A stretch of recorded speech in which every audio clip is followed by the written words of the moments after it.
5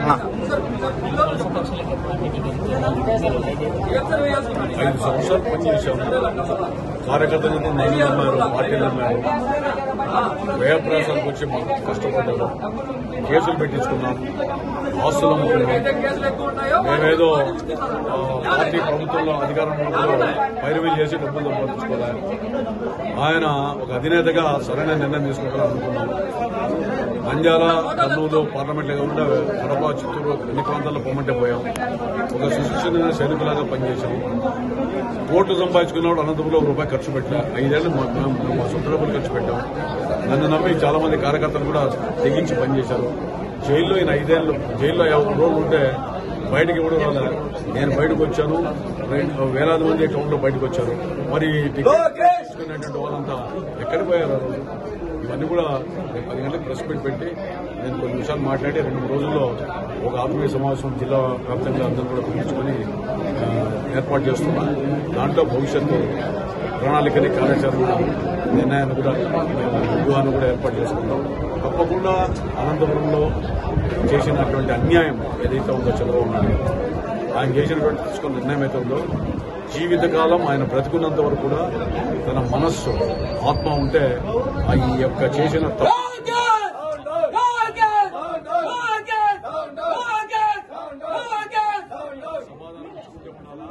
అది నిజంగా మనసు అనేది ఉంటే తప్పకుండా ఇది.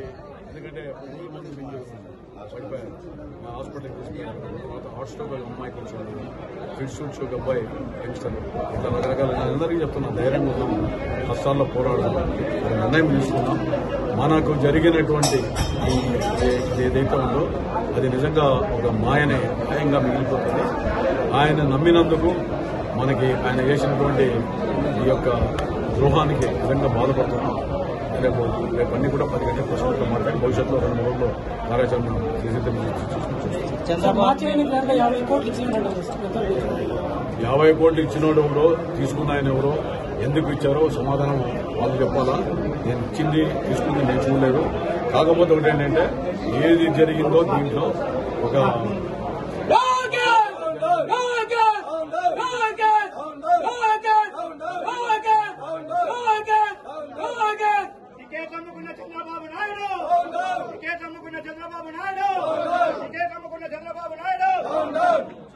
అగ్రవేశాలతో ఉన్నారు కార్యకర్తలు. జిల్లా పార్టీ కార్యాలయం అందరినీ చేతులెత్తి ముఖ్యంగా కూడా వినటం వల్ల అంటే ఎందుకు ఈ విధమైనటువంటి పరిణామాలకి ఆయన ఉద్భవించాడో, అంటే రాష్ట్రంలో అనంతపురంకి వచ్చే వాళ్ళకే ఈ విధమైన నిర్ణయం తీసుకున్నాడంటే ఆయనకి మరి దేనికి లొంగాడో, దేనికి నిర్ణయం తీసుకున్నాడో సమాధానం అంటే కార్యకర్తలు చెప్పాలా.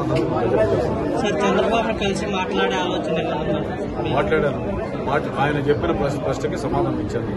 ఆ సమాధానాలతోనే ఆయన ఏమి ప్రశ్న చేశాడో, ఏం సమాధానం ఆయనకు తెలుసు. దాన్ని బట్టి ఒక నిర్ణయానికి రావాలని. ఆ నిర్ణయానికి అంటే 5 సంవత్సరాలు పనిచేసినప్పుడు అవన్నీ కూడా ఆలోచించుకోవాలి. ఓకే మాట.